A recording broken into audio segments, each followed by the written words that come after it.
সুপ্রিয় দর্শক শ্রোতা সবাইকে শুভেচ্ছা। আমাদের অতিথি আমাদের প্রিয় একজন সাংবাদিক দস্তগীর জাহাঙ্গীর, যিনি ওয়াশিংটন ডিসিতে বসে বাংলাদেশে প্রতিনিধিত্ব করেন। বাংলাদেশের অনেক মানুষের না বলা কথাগুলা তুলে ধরেন স্টেট ডিপার্টমেন্টে এবং নিজেও অনলাইনে প্রোগ্রাম করেন। দস্তগীর, আপনাকে শুভেচ্ছা। ফজলুল বারী ভাই, আপনাকে অসংখ্য ধন্যবাদ। আপনি অস্ট্রেলিয়া বসে বাংলাদেশের এই দুঃসময়ে দুর্দিনে যে কাজ করে যাচ্ছেন, আপনাকে আমাদের পক্ষ থেকে স্যালুট। আমরা সবাই মিলে এই কাজগুলো করার চেষ্টা করছি, এটা বিবেকের তাড়নায় সবাই আমরা কাজকর্ম করি, এর ফাঁকে সময় বের করার চেষ্টা করি। দস্তগীর, আমরা একটা কথা শুরু করি। আপনি যেহেতু বাইরে থেকে কাজ করেন এবং খুব আলোচিত একটা বিষয়, দুটো রিপোর্ট পর বিবিসির রিপোর্ট প্লাস হচ্ছে আল জাজিরার রিপোর্ট, এই দুটো রিপোর্টকে আপনি কিভাবে দেখেন? বিষয়টা হলো যে আমরা ওই বিষয়টা বিশ্লেষণ করার আগে আরেকটা যে বিষয়গুলো আমাদেরকে আসলে তুলে ধরতে হবে, যে সেটা হলো মূলত গত 11 মাস বলেন আর 12 মাসের পর পড়লো এই সরকার। সেই সরকারের প্রতিদিনই এমন এমন কিছু ঘটনাগুলো সামনে নিয়ে আসছে, যে বিষয়গুলো আমরা আসলে যারা বিশ্লেষণ করি, আমি আল জাজিরার কথাও বলছি না, বিবিসির কথা বলছি না, আমরা যারা বিশ্লেষণ করি আমাদেরই আসলে এত বেশি তথ্য বা খোরাক চলে আসে কথা বলার বা বিশ্লেষণ করার, আমরা খেয়ে হারে ফেলি। কিন্তু মৌলিক বিষয় যেটা, সেটা হলো যে বাংলাদেশে ইতিমধ্যে এটা প্রমাণ হয়ে গেল 16ই জুলাইয়ে, যে বাংলাদেশে আসলে যেই ক্ষমতার পট পরিবর্তন, তার সার্বিক সহযোগী, আপনি এটাও বলতে পারেন যে একদম যে ঠিকাদার হলো বাংলাদেশ আর্মি। না হলে 16ই জুলাই বিষয়টা নিয়ে আমি প্রথমেই আপনার প্রশ্নকে অ্যাভয়েড করেই আমি এই কথাটা এইভাবে তুলছি, এই জন্যে কারণ এই কথাগুলোটা এখনো তেমন করে বড় করে বিশ্লেষণ করা হচ্ছে না আমাদের গণমাধ্যমে, আমাদের ভাষায়, আমাদের কথায়। 16ই জুলাই আমার গোপালগঞ্জে তারা মার্চ টু গোপালগঞ্জ ডিক্লার করলো, যদিও তারা অন্য জায়গায় বলছে পথসভা বা অন্য কোনো নামে। কিন্তু এই যে কয়েকজন আমি বলবো যে যাদের এখনো রাজনৈতিক পরিপক্কতা দূরের কথাই, পড়াশোনার পরিপক্কতাও আসেনি, এই কয়েকজনকে মিলিটারি সাঁজোয়া যান দিয়ে, সরকারের সমস্ত প্রোটোকল দিয়ে, তাদের সামনে এবং পিছনে করে পাহারা দিয়ে তাদেরকে নিয়ে গিয়ে বাংলাদেশের প্রত্যন্ত অঞ্চলে যে একটা নতুন পার্টির জন্য চেষ্টা করা হচ্ছে রাষ্ট্রীয় পৃষ্ঠপোষকতায়, সেটা দিয়ে প্রমাণিত হলো যে এই মিলিটারি আসলে সমস্ত ক্ষমতার উৎস বর্তমান ডক্টর ইউনূসের।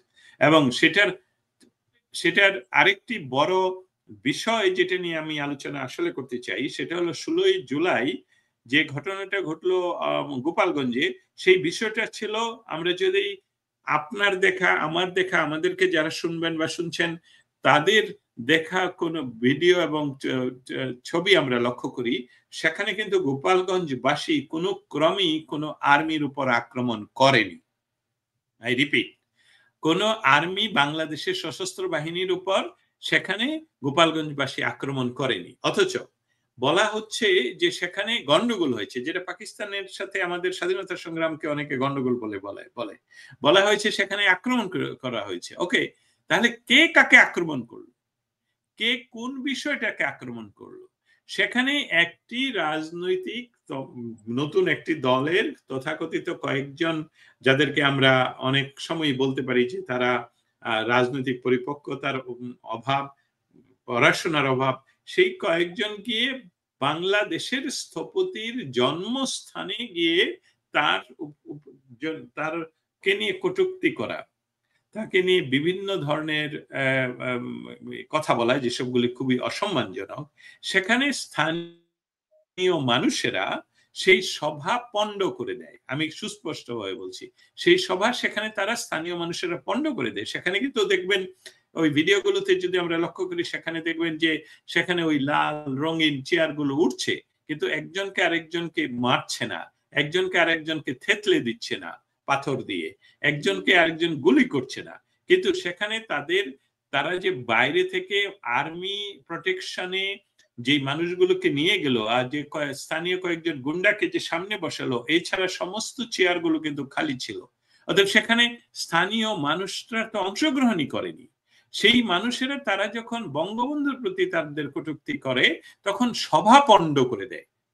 আমি এটাকে মেনশন করতে চাই, সভা পণ্ড করে দেয়া যদি বাংলাদেশের কোনো আইন দ্বারা এটা শাস্তিযোগ্য অপরাধ হয়ে থাকে, সেটা কোর্টে চালান হবে এবং কোর্ট এটার বিচার দেবে।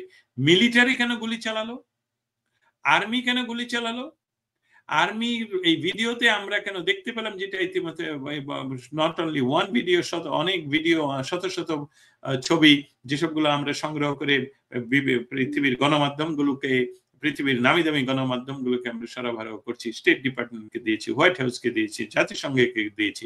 সেখানে মিলিটারি বলছে গুলি করো, গুলি করো, সোজাসুজি গুলি করো। সেখানে কে তাকে নির্দেশ দিল? সেই নির্দেশদাতা কে? আর্মি কেন তার নিজের মানুষের উপর গুলি করবে?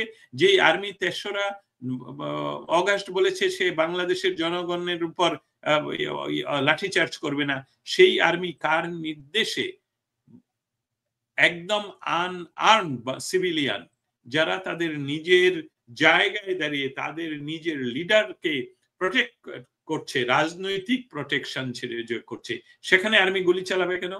এবং সেখানে আর্মি গুলি চালিয়ে মানুষকে হত্যা করবে কেন? তারপর সেখানে কেন কারফিউ দিয়ে তাদেরকে দিন রাত গ্রেফতার এবং হত্যা করা হবে?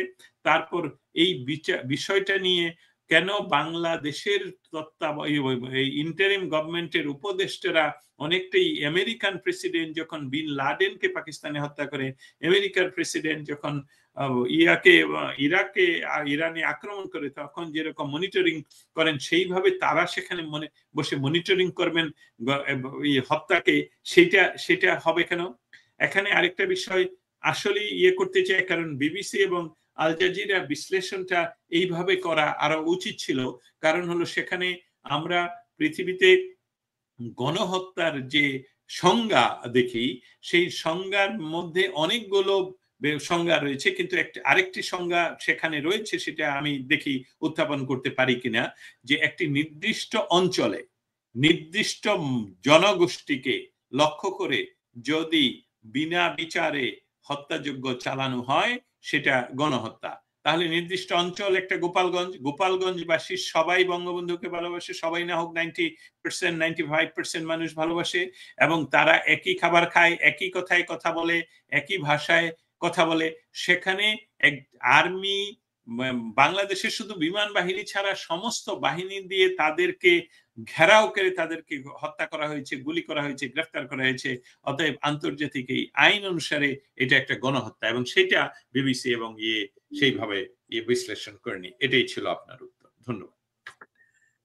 আপনি যে গণহত্যার সংজ্ঞা যেটা বললেন, ওইখানে আমি যে একটু পড়াশোনা করার চেষ্টা করেছি, ওইখানে আমি আরেকটা জিনিস আমি লক্ষ্য করেছি, এই সংজ্ঞায় কাউকে অস্ত্র দিয়ে মারার দরকার নেই।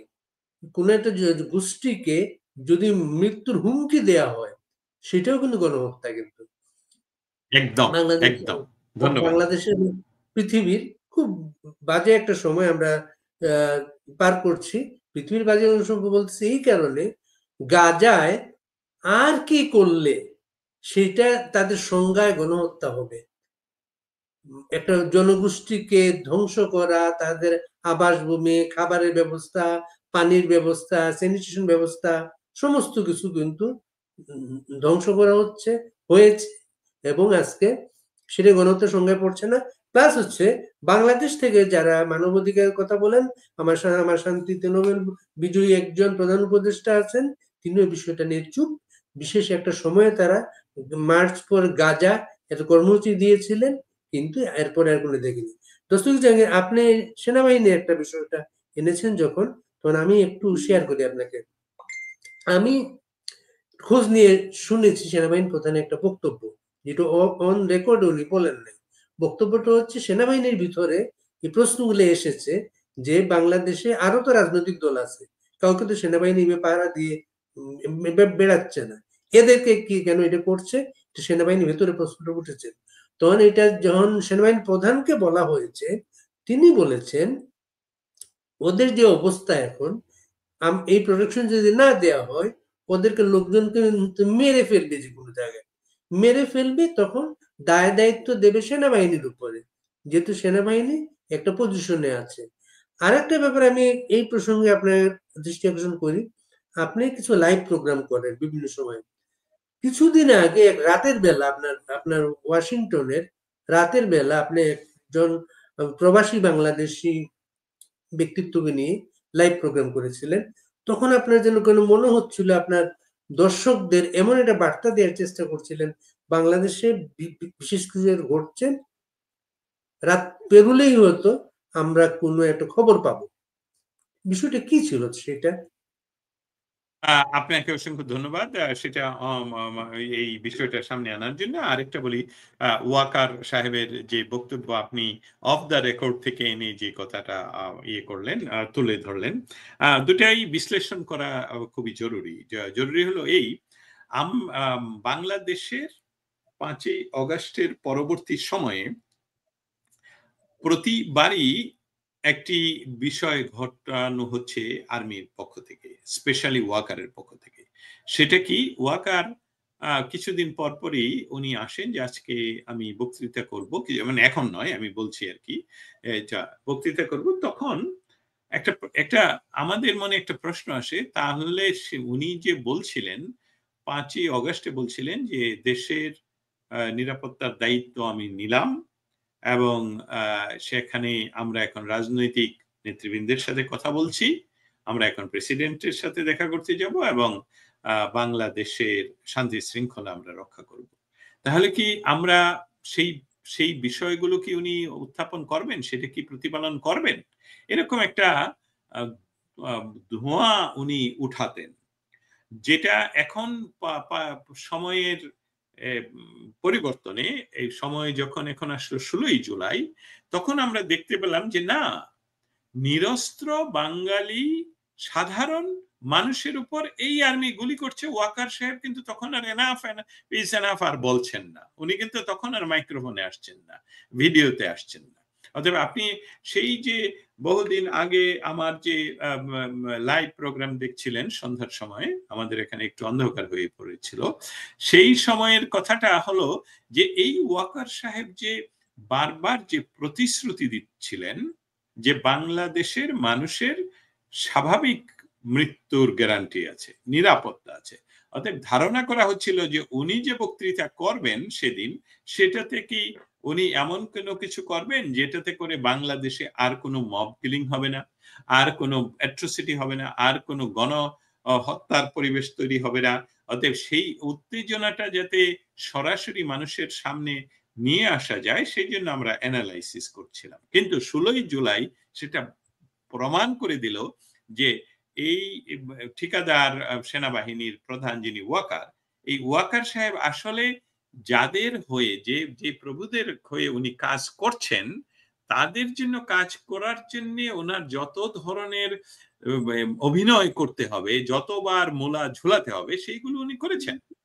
উনি উনি না হলে এসে সভা করে কেন বললেন যে যে enough is enough, no more mob, আমরা ডিসেম্বরের মধ্যে নির্বাচন হতেই হবে, জানুয়ারিতে আমরা ব্যারাকে ফিরে যাব। উনি তো আর কিছুই এখন বলছেন না।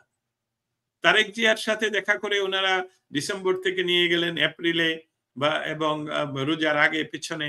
এখন তারপর ঘটানো হচ্ছে ইয়েতে গোপালগঞ্জে গণহত্যা, তারপর শিশুদেরকে শিশুদের স্কুলের উপর, আমি বলছি মাইলস্টোন স্কুলের উপর ফাইটার জেট ক্র্যাশ হওয়াতে সেখানে শিশুদের যারা নিহত হয়েছে তাদের সঠিক তদন্ত, সঠিক নাম্বার প্রকাশের জন্য, এবং এই ডক্টর ইউনূসের যে ব্যক্তিগত বন্ধু, যাকে উনি উপঢৌকন হিসাবে একটা মন্ত্রণালয় দিয়ে রেখেছেন, তার পদত্যাগ, এই সকল দাবিতে যখন আমাদের শিশুরা সচিবালয়ে ঘেরাও করে, তখন সেখানে আবার আর্মি গুলি করে, আবার একটা শিশু সেখানে নিহত হয় এবং বহু আহত হয়, এবং এসব ভিডিও দেখা যাচ্ছে। অতএব এই বিষয়টা একদম আপনার কাছে এখন ক্লিয়ার করে আমাদের শ্রোতা মণ্ডলীর কাছে উত্থাপন করছি যে আমাদেরকে আর মরিয়া প্রমাণ করিতে হবে না, আমরা জীবিত ছিলাম। এই যে তিনি এই আর্মি প্রধান তা উনি উনি আপনি যে কথাটা অফ দ্য রেকর্ড থেকে এনে বলছেন যে কেন পাহারা দিচ্ছেন, এটা কত বড় আমি বলবো যে আহ, এই যুক্তিটা আসলে কোন কোন নিয়মে খাটে যে তাদেরকে মেরে ফেলবে, অর্থাৎ তাদেরকে রক্ষা করতে পুরা গোপালগঞ্জবাসীকে গুলি করতে হবে। তাদেরকে রক্ষা করতে হলে চট্টগ্রাম এবং পার্বত্য চট্টগ্রামে তাদের গুলি করতে হবে এবং তাদের হোটেলে পাহারা দিতে হবে সমস্ত নামি দামি যত সাঁজোয়া যান আছে যেটা যুদ্ধে ব্যবহৃত হয়। এদেরকে তো আপনারা পাকিস্তানি মিলিটারি যেই ফর্মুলাতে তাদের দেশ শাসন করে, একবার ইমরান খানকে নিয়ে আসে, আরেকজনকে নিয়ে আসে, এখন আরেকটাকে নিয়ে আসে, নির্বাচনের মাধ্যমে ক্ষমতায় বসায় এবং ক্ষমতায় বসে তাদেরকে কাউকে কিন্তু 5 বছর কভার করতে দেয় না। অতএব এই ফর্মুলাতে যে বাংলাদেশে এই পাঁচটা ছেলেকে যাদেরকে দিয়ে মেটিকুলাসলি ডিজাইনের অংশ হিসেবে বাংলাদেশের সাধারণ ছাত্রছাত্রীদেরকে রাস্তায় এনে এখন তারা সেই সাধারণ ছাত্রছাত্রীদেরকে হুমকি দিচ্ছে, এখন আর্মি সেই সাধারণ মানুষের উপর গুলি চালাচ্ছে এই 5 জনকে রক্ষা করার জন্য। এটা সম্পূর্ণভাবে যেহেতু অফ দ্য রেকর্ড, আমি মনে করি এটা একটা কোনো যৌক্তিক এটা কারণ হতে পারে না। আর যদি এটা যৌক্তিক ভাবেই উনি বলে থাকেন তাহলে ওনার কোর্ট মার্শাল হওয়া উচিত, কারণ ওনার কোনো দায়িত্ব নেই একটি রাজনৈতিক দলকে পাহারা দেয়ার। ওনার দায়িত্ব যদি হয়ে থাকে, আগেই বলে রাখি, সশস্ত্র বাহিনীর কাজ কিন্তু মৌলিক কাজ কিন্তু দেশের মানুষের নিরাপত্তা বিধান নয়। ওনাদের শপথ হলো 18 কোটি মানুষকে বহিঃশত্রুর আক্রমণ থেকে রক্ষা করবেন, আমাদের ভৌগোলিক স্বাধীনতা রক্ষা করবেন, আমাদের মানচিত্র রক্ষা করবেন, আমাদের 1 ইঞ্চি মাটিতেও যাতে বহিঃশত্রু দাঁড়াতে না পারে। কিন্তু এই আর্মি কি করছেন? এই আর্মি যদি বলা হয় ডক্টর ইউনুস মেটিকুলাসলি ডিজাইন করে ক্ষমতায় নিয়ে ওনাদেরকে ব্যবহার করছেন, that is already not true. It's proven that এই মিলিটারি ডক্টর ইউনুসের কে এনেছেন, বসেছেন, ডক্টর ইউনুসকে বলছেন আপনি যা খুশি করে বেড়ান, আমরা আমাদের মতন ক্ষমতায় করব। না হলে তাদের কোর্ট মার্শাল হওয়ার মৌলিক কারণটা হলো যে তারা একটা কোন রাজনৈতিক পার্টিকে ওনারা করতে পারে না, প্রোটেকশন দেওয়ার অধিকার রাখেন না, আইনগত ভিত্তি নেই। এবং আমি এটাও বলছি না যে এক দলকে দিতে হলে আরেক দলকে দিতে হবে, সেটার আইনগত ভিত্তি নেই। তাদের যদি জানের নিরাপত্তাহীনতায় থাকে তাহলে তারা পুলিশ ডিপার্টমেন্টকে রিকোয়েস্ট করতে পারে এবং তারা সেটা অ্যাসাইন করতে পারে। তা বাংলাদেশে এখন প্রাইভেট সিকিউরিটি পাওয়া যায় আমেরিকার মতন, সেখানে তাদের যেহেতু হাজার হাজার কোটি টাকা এখন তাদের মূলধন, তারা পার্সোনাল সিকিউরিটি ব্যবস্থা নিয়োগ করতে পারে নিজস্ব ভাড়া দিয়ে। এমনকি পুলিশ বা আমেরিকাতে পুলিশকে আপনি টাকা দিয়ে ঘন্টা হিসাবে পাহারায় রাখতে পারেন, কিন্তু আর্মিকে নয়। এটা মনে রাখতে হবে। আর্মি হলো বহিঃশত্রু আমাদের সম্পদ, যে সম্পদ কাজে লাগবে বহিঃশত্রুর আক্রমণ থেকে দেশকে রক্ষা করার, এবং তারা এই কয়েকজনকে রক্ষা করতে আমাদের জনগণের উপর গুলি করেছেন। সেটা গোপালগঞ্জ কোনো বিচ্ছিন্ন বাংলাদেশি জায়গা নয়, অন্য দেশের জায়গা নয়। গোপালগঞ্জ বাংলাদেশের অংশ এবং বাংলাদেশের স্বাধিকার আন্দোলনের পথিকৃৎ, যার নেতৃত্বে বাংলাদেশ তৈরি হয়েছে, বঙ্গবন্ধু শেখ মুজিবুর রহমানের জন্মস্থান। সেখানে ওনাদের প্রয়োজন ছিল এই পার্টি, এই যে 5 জন, তারা যে বলছে march to Gopalganj militant word ব্যবহার করেছে, তাদেরকে গ্রেফতার করা উচিত ছিল। আর্মি তাদেরকে বাধা দেওয়া উচিত ছিল যে no, you cannot do that. তোমরা বলছো পথসভা করছো, আমরা কি করছো সারা দেশে, আর এখানে মারছো, এটা তো মিলিটেন্ট বিষয়। সো তারা জনগণকে প্রোটেক্ট না করে তারা প্রোটেক্ট করলো তাদের, যাদেরকে তারা ক্ষমতায় বসিয়ে 4-5 বছর পরে আবার ফেলে দিয়ে আবার কাউকে বসাতে চায়, সেই পরিকল্পনা। ধন্যবাদ আপনাকে। দস্তগীর জাহাঙ্গীর, আমরা বাইরে আছি, এর জন্য আমরা মিডিয়ার মানুষ, সেনাবাহিনী সম্পর্কে যেভাবে খোলামেলা আলোচনা করছি, বাংলাদেশের অনেকেই তা করতে চান, করতে পারেন না। আপনি একটু শব্দ ব্যবহার করেছেন ঠিকাদার। এই ঠিকাদার শব্দটা, এটাও কিন্তু বাংলাদেশ বসে কেউ করার চিন্তা করবেন না। যেমন এটা নানা অর্থ হতে পারে, যেমন ডেপুটি কমিশনার, ডিসি, জেলা প্রশাসক। আর কমিশনার বাংলা আছে, এটা দালাল। কমিশনার যে দালালি করে তার নামও কমিশন হতে পারে। আপনার কাছে আমার একটা প্রশ্ন, যেটা যেহেতু সেনাবাহিনী প্রসঙ্গে আমরা আছি, এই সেনাবাহিনী কিন্তু সেনাবাহিনী প্রধান উপদেষ্টাকে বিভিন্ন সময় একটা ব্ল্যাঙ্ক চেক দিয়ে রেখেছেন। উনি যতক্ষণ আছেন উনার কাজে উনারা সব ধরনের সহযোগিতা করে যাবেন। এটার একটা শর্ত এক পর্যায়ে ছিল, যদি ডিসেম্বরের মধ্যে নির্বাচনটা হয়, জানুয়ারি থেকে সেনাবাহিনী ফেরত যাবে। ডিসেম্বরের মধ্যে নির্বাচনের কোনো অবস্থা বা দাবিও এখন আর নেই। সেই অবস্থায় সেনাবাহিনী কন্টিনিউ করছে। আপনি আরেকদিন খেয়াল করবেন, গোপালগঞ্জ নিয়ে সর্বশেষ একটা কমিশন গঠন করা হয়েছে, তদন্ত কমিশন। সেই তদন্ত কমিশনের মাধ্যমে যে তাদের ক্রাইটেরিয়া ঠিক করে দেয়া হয়েছে, কে আক্রমণ করেছে, কিভাবে আক্রমণ করেছে, সেনাবাহিনী যে গুলি করেছে বা সেনাবাহিনী কি, সেই অংশটা নাই। কিন্তু এখানে কিন্তু আরো আরো যাদের বিরুদ্ধে আক্রমণ হয় নাই, মামলা যাদের হয় নাই, তাদেরকেও কিন্তু কমিশনের সুপারিশের মাধ্যমে তাদেরকে আনা হবে। সেটা যেখানে গোপালগঞ্জ থেকে খবর পাই আমরা, নদীমাতৃক এলাকা, প্রচুর মানুষ এখন নৌকায় বাস করেন, প্রচুর মানুষ এখন ধান খেতে বাস করেন, বাড়িঘরে থাকতে পারছেন না, কিন্তু আমরা তুলে ধরতে পারছি না সেটা। এই বিষয়টা আসলে আপনি আপনি বলেছেন যে ছবিগুলা বিভিন্ন আন্তর্জাতিক মিডিয়ায় দেওয়া হচ্ছে। গোপালগঞ্জটাকে আর কি করা যায় স্টেট ডিপার্টমেন্টের মাধ্যমে? দেখুন, একটি বিষয় আমাদের মনে রাখতে হবে যে ডক্টর ইউনূস ক্ষমতা দখল করার পর কিন্তু আন্তর্জাতিক গণমাধ্যমগুলো ইনক্লুডিং নিউ ইয়র্ক টাইমস কিন্তু তাকে কোনো ধরনেরই স্পেস দেয়নি যে তার খুব প্রশংসা এসব করেনি। তারা সবসময়, আমি উদাহরণ একটু আগেও দিলাম অন্য জায়গায়, আমি আপনাকেও বলি, সেটা হলো যে অগাস্ট মাসে উনি ক্ষমতা দখল করলেন, সেপ্টেম্বর মাসে উনি আসলেন জাতিসংঘে নিউ ইয়র্কে। সেখানে উনি গদগদ হয়ে তার নেটওয়ার্কিং পাওয়ার দেখানোর জন্য উনি নিজেই গেলেন সদর দপ্তরে নিউ ইয়র্ক টাইমসের, এবং সেখানে সাংবাদিকের করা প্রশ্নের উত্তরে উনি কিন্তু নির্দ্বিধায় মিথ্যা কথা বললেন। এবং সেই সাংবাদিক পরপর ৩ বার ওনাকে জিজ্ঞেস করেন যে বাংলাদেশে মব কিলিং হচ্ছে, আপনার ইন্টারিম সরকার এর জন্য কি করছে? উনি বলছেন না, এটা সত্য কথা নয়, এরকম কিছু হচ্ছে না। পরাজিত যারা ক্ষমতায় ছিল স্বৈরাচার, তারা দেশ থেকে পালিয়ে গেছে, এখন দেশে শান্তি বিরাজ করছে, সমস্ত ঠিক আছে। ওই ভদ্রমহিলা আবার বললেন যে আমাদের কাছে রিপোর্ট আছে যে বাংলাদেশে মব কিলিং হচ্ছে। আমার প্রশ্ন আপনার কাছে এইভাবে রিপিট করলেন, তো উনি আবারও বললেন যে না। তারপরে উনি ফাইনালি বললেন যে আমার কাছে আছে প্রমাণ যে বাংলাদেশে মব কিলিং হচ্ছে, এই বিষয়ে আপনি বলুন। লোকটা বলল যে এটা অতিরঞ্জিত।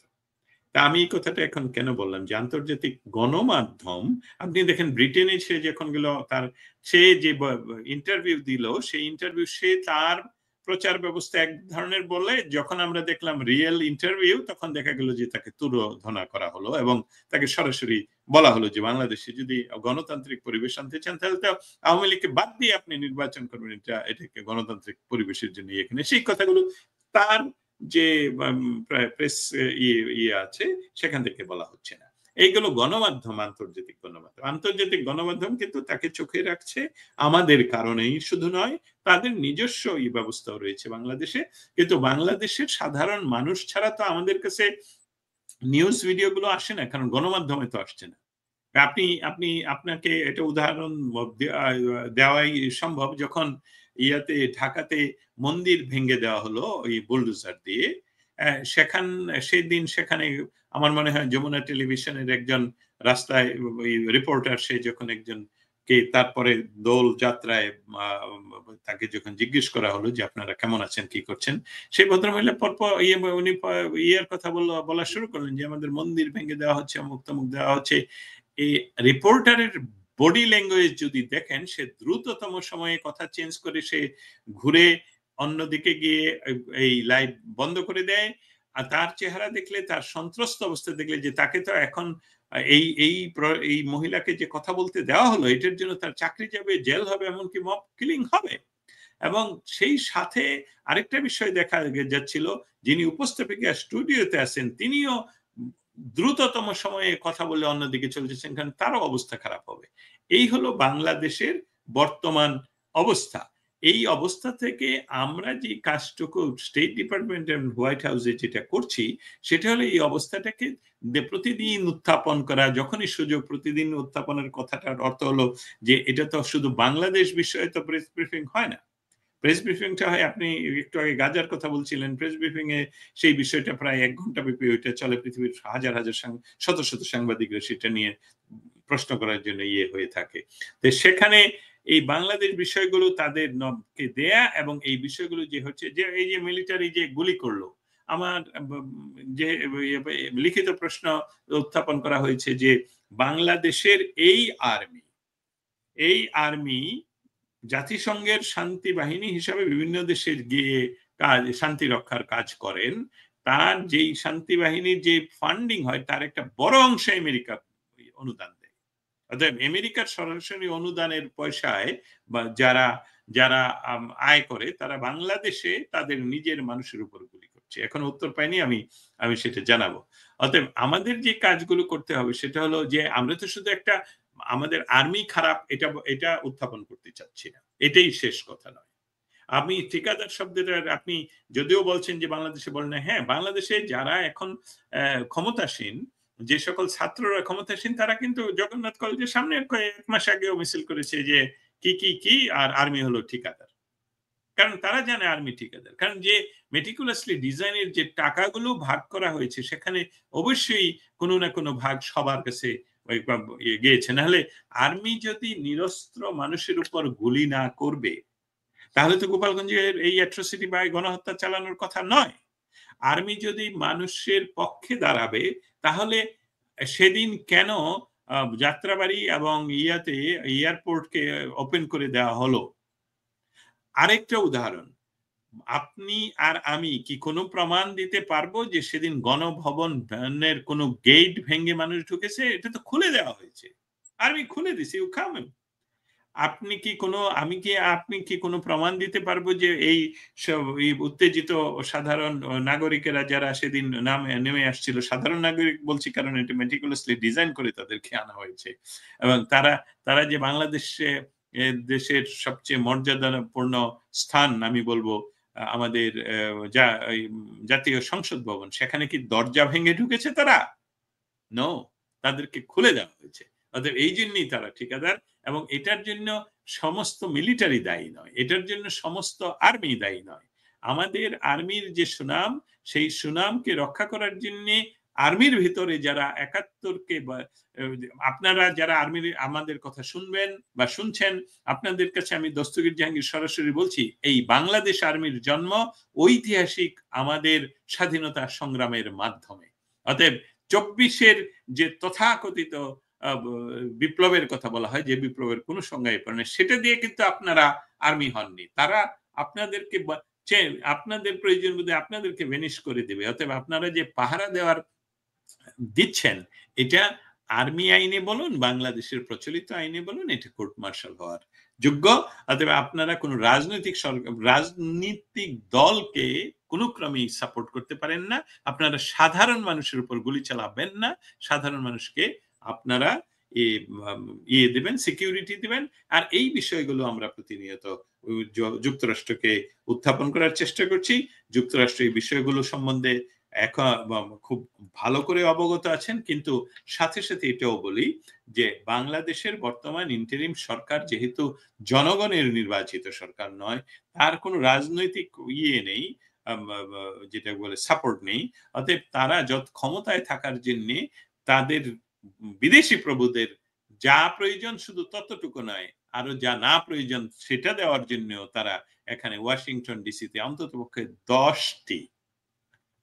10টি অফিস মেনটেন করে, এবং তারা এখানকার ডিপার্টমেন্ট বলা হয়, যে সবগুলোকে মন্ত্রণালয় বলা হয়। প্রতি মন্ত্রণালয়ে তারা প্রতিদিনই বিভিন্ন ধরনের মিটিং মিছিল করে যাচ্ছে, এবং সেখানে বাংলাদেশকে তারা বিকিয়ে দিচ্ছে। এই হলো সংবাদ। আপনি স্টেট ডিপার্টমেন্টের সর্বশেষ ব্রিফিং একটা টোন আমি আমার লক্ষ্য করেছি। এই টোনটা বলা হয়েছে বাংলাদেশের নির্বাচনটা বাংলাদেশের অভ্যন্তরীণ বিষয়। এটা কিন্তু আগে কিন্তু আমেরিকানরা সবসময় এরকম বলতো না, কিন্তু এটা কি বর্তমান সরকারের প্রতি কোন যে তাদের সরকার এটা সেটাকে বোঝানোর চেষ্টা হয়েছে? আমি আমি একটু ফজলুল বারী ভাই, আমি ওইভাবে আসি। আপনি যদি আমার এবং পূর্বে আরো একজন যে ছিলেন তার প্রশ্নের উত্তরে তাদের কথা শুনে থাকেন, তাহলে এই এই যে কমেন্ট যেটা আপনি করলেন এটার একটু ব্যাখ্যা করা প্রয়োজন, এটা একটু এক্সটেন্ড করে বলা উচিত। তারা কিন্তু সবসময়, এমনকি বাইডেন প্রশাসনের সময় সবসময় বলতো যে বাংলাদেশের জনগণ, বাংলাদেশের নির্বাচন বাংলাদেশের জনগণের, বাংলাদেশের বিষয়। তার বাংলাদেশের জনগণ ডিসাইড করবে তারা কার দ্বারা শাসিত হতে চায়, কারা তাদেরকে শাসন করবে। সেটাতে যুক্তরাষ্ট্রের কোনো ধরনের ইন্টারেস্ট নেই। একটি পার্টির উপর আরেকটি পার্টিকে তারা প্রাধান্য দেয় না। এটা একটু ব্যাখ্যা করে বলতো, ম্যাথিউ মিলারের কথা বলছি। উনি উনি যেটা বলছেন এটা একই কথা বলছেন, কিন্তু এটা শর্ট ভার্সনে বলছেন। তার জন্য মনে হচ্ছে যে না, এখন কি তার মানে নির্বাচন we don't care. It's not like that. সেখানে যে কথাটা আরো সংযুক্ত করা হতো সেটা হলো যে আমরা বাংলাদেশে একটা ফ্রি, ফেয়ার, ইনক্লুসিভ নির্বাচন দেখতে চাই, এটা আগে বলা হতো।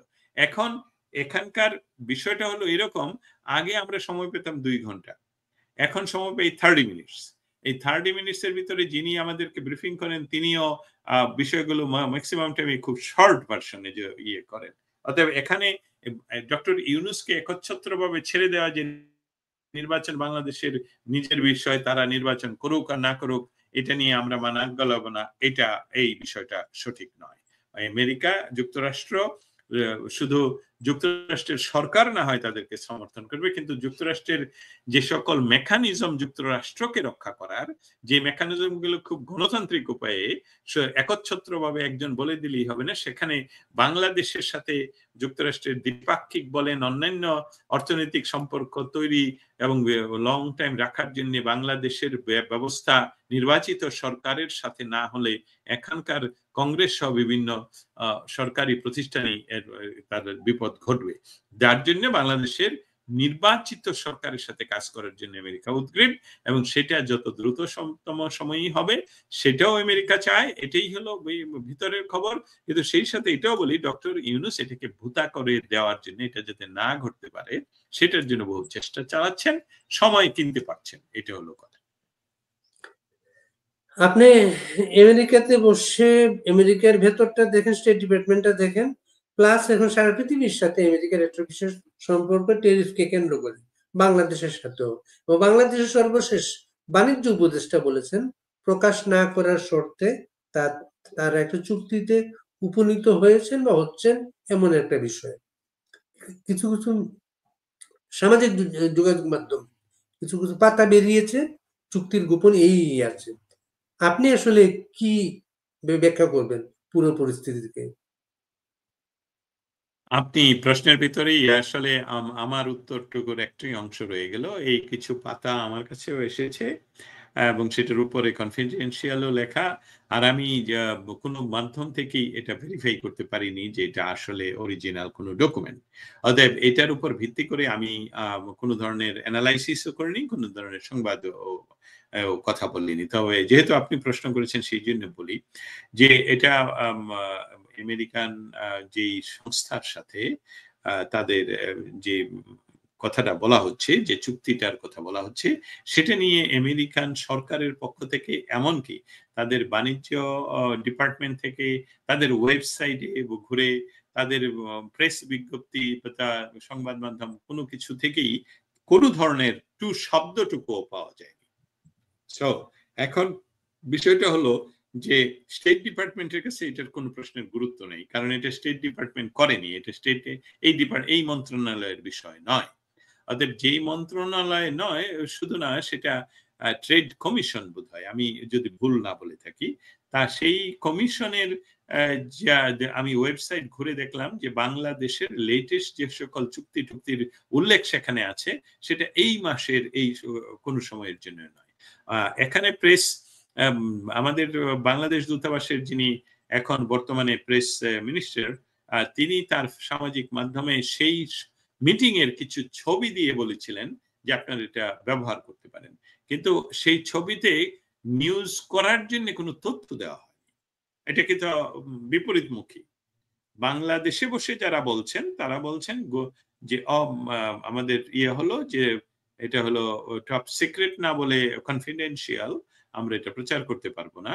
অতএব এটা বাংলাদেশের আইন বিরোধী হবে, কারণ বাংলাদেশের সাথে অন্য দেশের যে বাণিজ্যিক চুক্তি হবে সেটা প্রকাশ করা যাবে না, তাহলে তো এটা গোপন চুক্তি, এবং গোপন চুক্তির জন্য তো রাষ্ট্র কাউকে ইয়ে দেয়নি, ক্ষমতা দেয়নি, সার্বভৌম রাষ্ট্র গোপন কোন চুক্তির ক্ষমতা দেয়নি। এবং সেই টেকনিক্যালি সেটা কি করতে হবে, যদি হয় সামরিক চুক্তি, যদি হয় সিকিউরিটির চুক্তি, তাহলে সেটা নিয়ে নিশ্চয়ই কোনো প্রভিশন আছে যে যেটা আমি বলতে পারবো না বা জানি না।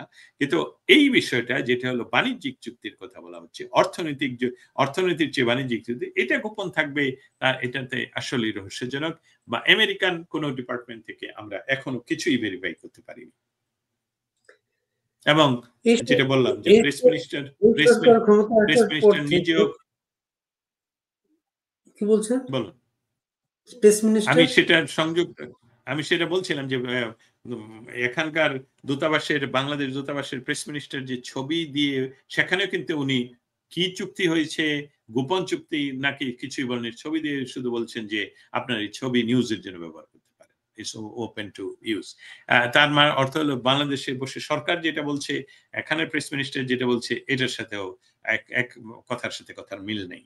অতএব এইসবগুলো সবই হলো ধোঁয়া সৃষ্টি করা, কুয়াশা সৃষ্টি করা, মেটিকুলাসলি ডিজাইনের অংশ কিনা, জেট ফাইটার জেটটা পড়ে গেল সেটা নিয়ে এত ধোঁয়াশা কেন, এটা অ্যাক্সিডেন্ট হলে অ্যাক্সিডেন্ট, তাহলে সরকার দায়িত্ব নিবে, আর অ্যাক্সিডেন্ট না হলে এটা যদি ইয়ে হয়ে থাকে, সমস্ত কিছুই একটা এমন একটা ধোঁয়াশা সৃষ্টি করা হচ্ছে, যাতে করে নির্বাচন, এখন যেহেতু ডিসেম্বরের কথা আর বলাই হচ্ছে না, নির্বাচন আদৌ হবে কিনা, আর হলে আর্মি যেভাবে কাজ করছে তাতে আমার কাছে মনে হচ্ছে যে এই আর্মি এই কয়েকটা ছেলেকেই বাংলাদেশের ক্ষমতায় বসাবে, আর পিছন থেকে, কারণ এদের তো অন্য কোনো পাওয়ার নেই, এদের তো জনগণের পাওয়ার নেই, ওদের প্রয়োজন ক্ষমতা বসানো, আর্মি পিছন থেকে দেশ চালাবে পাকিস্তানি পন্থায়। এটা হলো আমার ধারণা। ধন্যবাদ। বাংলাদেশের আগের সরকারের আমলে নানা কথাবার্তার মূল কথা ছিল বাংলাদেশটা ভারতের পকেট হয়ে গেল, বাংলাদেশ ভারতকে নানা কিছু দিয়ে দিল।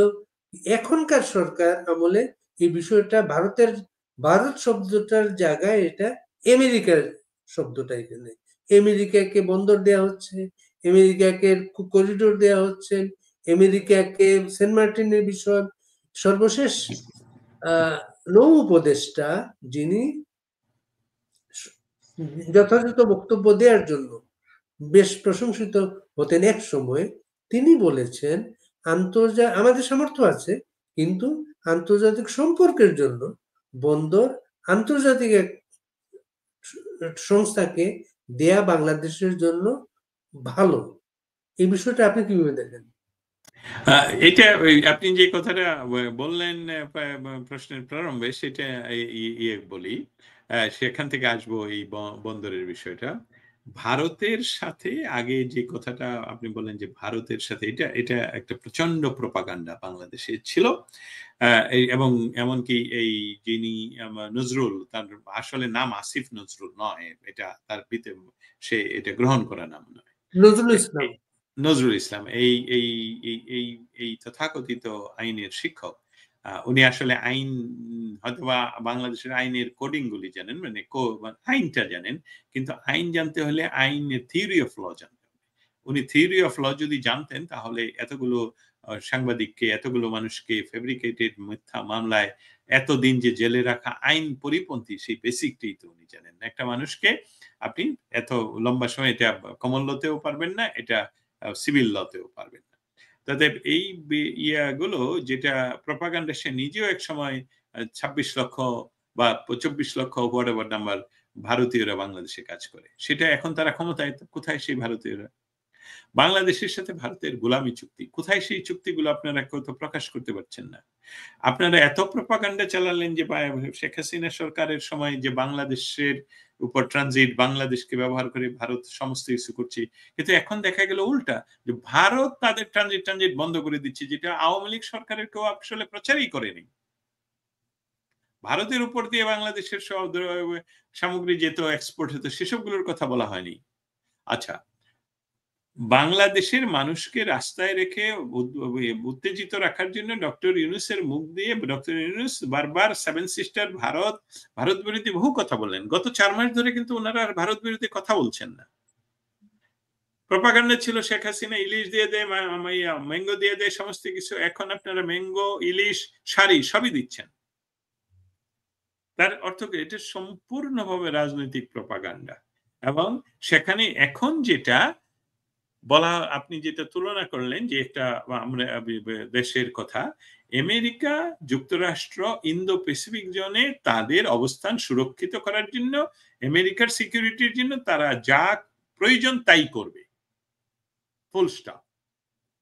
এবং সেটা আমেরিকা তাদের রাষ্ট্রীয়ভাবে তারা এটা ডিক্লেয়ারই করে, we have right to protect our nation, America is first, America first.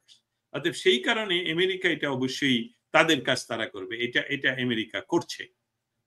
কিন্তু ইন্ডিয়ার সাথে তুলনা যেটা করলেন, ইন্ডিয়ার সাথে কিন্তু আমাদের সম্পর্কটা ছিল অন্যটা, সেটা দেয়া নেয়ার সম্পর্ক।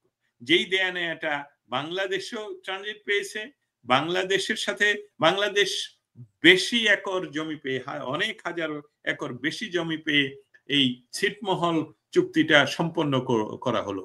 অতএব সেটার একটা প্রেক্ষিত। আর বর্তমান যেটা আপনি বলছেন, এটা প্রপাগান্ডা নয়, এটা সত্য, এটা ঘটনা, এই ঘটনা ঘটছে।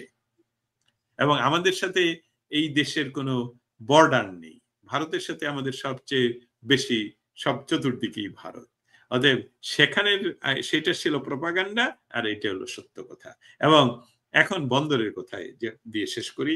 বন্দর হলো আমাদের পৃথিবীর, আমেরিকা দেখুন, আমেরিকা, ব্রিটেন, এমনকি ভারত, অন্য দেশের একটা টেকনোলজিকে নতুন কোন ডিভাইস তার দেশে আসবে কিনা সেটা তারা পরীক্ষা নিরীক্ষা করে তারপর অ্যাপ্রুভ করে যে এটা আমার দেশে ব্যবহার করা যাবে। বন্দর হলো একটা দেশের, মনে করেন একটা বিরাট জায়গা, যেখান থেকে, যেই জায়গাটাকে শরীরের যদি তুলনা করেন, যেখানে আপনার সবচেয়ে বেশি প্রভাবিত হয় রক্ত, একটা দেশের অর্থনীতির জন্য, আমদানির জন্য, প্রতিরক্ষার জন্য বন্দর হলো সবচেয়ে ইম্পর্টেন্ট। আমাদের 55 ইয়ার্স বাংলাদেশের, আমাদের একমাত্র আন্তর্জাতিক মানের বন্দরকে বিদেশির হাতে তুলে দেবেন, এটা তো সার্বভৌমত্ব বিরোধী। তাতে করে আমাদের প্রভুদের সাথে, বিদেশি প্রভুদের সাথে ভালো থাকার জন্য আমাদের সব যদি তাদেরকে দিয়েই দিতে হয়, তাহলে তো স্বাধীনতাটাও দিয়ে দেন। আমাদের একটা অভাগা একটি জাতি, আমি চেষ্টা করছি তাদেরকে বোঝানোর জন্য। কিন্তু এই অভাগা জাতিটা এমন একটা সংকর একটা জাতি, যারা তাদের নিজস্ব স্বাধীনতার মর্মটাই তারা বুঝতে পারে না। স্বাধীনতার যে জিনিসটা সে মর্যাদাটি জানে না। অতএব তারা তাদের নিজের এই ডক্টর ইউনূস নিজের সুবিধার জন্য বাংলাদেশের সমস্ত কিছু তাদের প্রভুর কাছে দিয়ে দিবে, তাতে করে কোনো অসুবিধা নেই। এবং কারণ সে নির্বাচিত না, এবং তারা নিয়ে নিচ্ছে, এবং তাদেরকে প্রতিহত আগামী রাজনৈতিক সরকার করতে পারবে, সেটাও তো সম্ভব হবে না। তাহলে তো আপনারা তো জানেন যে এখানে গণতান্ত্রিক কোনো পরিবেশ পৃথিবীতে তৈরি করে আপনাকে সুরক্ষা করতে পারবেন না। আপনি দেখছেন মিডল ইস্ট থেকে আরম্ভ করে ইয়া পর্যন্ত, পাকিস্তান পর্যন্ত। সো এটা বাংলাদেশের জন্য চরম বলবো অশনি সংকেত, যেটা আমরা জানি না এটা থেকে আমরা কিভাবে নিস্তার পাবো।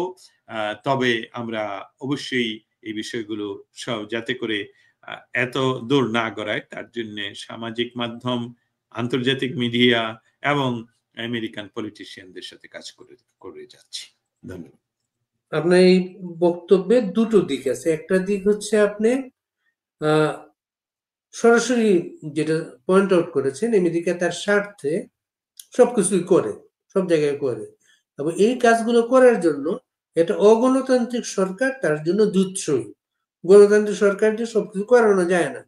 দ্বিতীয় হচ্ছে, আপনার মাঝে একটা আশঙ্কা উল্লেখ হয়েছে যে ইউনূস গভর্নমেন্ট তার ক্ষমতার জন্য, তার নিশ্চয়তার জন্য দেশটাকে, সোজা কথা বাংলাদেশ যেটা বলা হয়, বিকিয়ে দেয়া, আমেরিকা বিকিয়ে দিল কিনা, দিচ্ছে কিনা, সেই আশঙ্কাটা আপনার মধ্যে এসেছে। তাকে ঠিক? এটির সাথে আরেকটু বিষয় যুক্ত করা যায়, সেখানে প্রতিবন্ধকতা আছে কিছু কিছু বিষয়, যেটা হলো বঙ্গোপসাগরে ইন্টারেস্ট রয়েছে আমাদের প্রতিবেশী ভারতের। অতএব ভারত এখানে আপনার শত্রুর শত্রু আমার মিত্র সেই খেলাতেও চায়নাকে ইয়ে করতে গিয়ে, বাধা দিতে গিয়ে, চায়নাকে কোণঠাসা করতে গিয়ে ভারত আমেরিকার সাথে কাজ করছে। এবং আপনারা জানেন কোয়াডের মেম্বার হিসাবে ভারত, আমেরিকা, জাপান এবং অস্ট্রেলিয়া, এই চারটা দেশ মিলে কোয়াড সেটা চায়নাকে প্রতিহত করার জন্য করছে। অতএব আমার শঙ্কার কথাটা অবশ্যই আপনার কাছে যেটা প্রতীয়মান হলো, সেই বিষয়টার একটি অটোমেশনই সেখানে একটা কন্ট্রোল মেকানিজম আছে, সেটা হলো ভারত। ভারত লক্ষ্য করবে যে কোন যে বঙ্গোপসাগর সহ দিয়াগো মার্সিয়া পর্যন্ত, ওইদিকে ফিলিপিন বাদে এই অঞ্চলে এবং তাইওয়ান বাদে এই অঞ্চলে অন্যান্য যে সকল দেশের কথা আমরা বলছি, সে সকল দেশের সরাসরি অবস্থান করার মতন ভাসমান অবস্থান ছাড়া, সরাসরি আন্তর্জাতিক জলয় ভাসমান অবস্থান ছাড়া সরাসরি মাটিতে অবস্থান করার মতন কোনো স্থান নেই। অতএব সেখানে স্থান করে নিতে পারলে, যেটা আপনারা জানেন যে আফগানিস্তানকে কেন্দ্র করে পাকিস্তান অস্বীকার করলেও কিন্তু পাকিস্তানের ভেতরে তাদের ইয়ে রয়েছে, তাদের বুট রয়েছে। এখন এই বুটটা যদি ভারতে আমাদের বঙ্গোপসাগরে স্থায়ী হিসাবে এসে যায়, সেটা ভারতের অস্বস্তি হবে কিনা সেটা নিয়ে ভারতের জয়শঙ্কর আমি দেখতে পাচ্ছি অনেক বহুবার ওয়াশিংটন ডিসিতে এসেছেন, যদিও ওপেন অন দ্য রেকর্ডে আমরা কোনো কিছু পাইনি, তবে অফ দ্য রেকর্ডে আমরা যতটুকু পেয়েছি সেটা থেকে আশঙ্কা না করে আমরা এটা ধরে নিতে পারি যে না, যত সহজে ডক্টর ইউনূস কিন্তু একেবারে লজ্জাহীন ভাবে বিকিয়ে দিচ্ছেন। ডক্টর ইউনূসকে পানি চাইতে হচ্ছে না, ডক্টর ইউনূস সাগর দিয়ে দিচ্ছেন। কিন্তু দেখতে হবে জিওপলিটিক্যাল প্লেয়ার গুলোকে। সেখানে জিওপলিটিক্যাল প্লেয়ার হিসাবে যেমন চায়না অনেক বিষয়ই আমি বলবো পরাশক্তিগুলোর চেয়ে শক্তিশালী। সেখানে আবার ইন্ডিয়া তার ইন্টারেস্ট শুধু চায়না এখন ঠেকালে তারপরে কুইনেন ঠেকাবে কে? হ্যাঁ, কুইনেন খেলে জ্বর সারবে, কিন্তু কুইনেন সারাবেন কি করে? সো এই খেলাটা, এই জিওপলিটিক্যাল গেমটাকে আমরা ধরে নিতে পারি যে প্রাকৃতিক নিয়মেই কিছু জিনিস সেখানে রয়ে গেছে, বা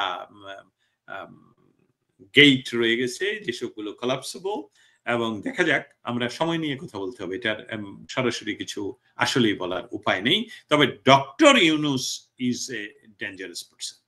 সে সমস্ত কিছু করছে যাতে করে আমেরিকা সরাসরি তাকে প্রোটেকশন দেয়। আমরা শেষ করব দস্তগীর জাহাঙ্গীর। শেষ একটা বিষয় নিয়ে আমরা শেষ করি। বাংলাদেশে কয়েকজন বিদেশি নাগরিক বাংলাদেশের ভবিষ্যৎ রাজনৈতিক বন্দোবস্ত ঠিক করছেন। বাংলাদেশের রাজনৈতিক বন্দোবস্ত ঠিক করছেন বাংলাদেশের প্রধান দলটাকে বাদ দিয়ে। তার কোটি কোটি সমর্থক আছে বাংলাদেশে, তাদেরকে বাদ দিয়ে তারা একটা রাজনৈতিক বন্দোবস্ত ঠিক করছেন বা চাপিয়ে দিচ্ছেন তারা। আপনি এর ফলাফল কি দেখেন? আচ্ছা, ফলাফল দেখবো।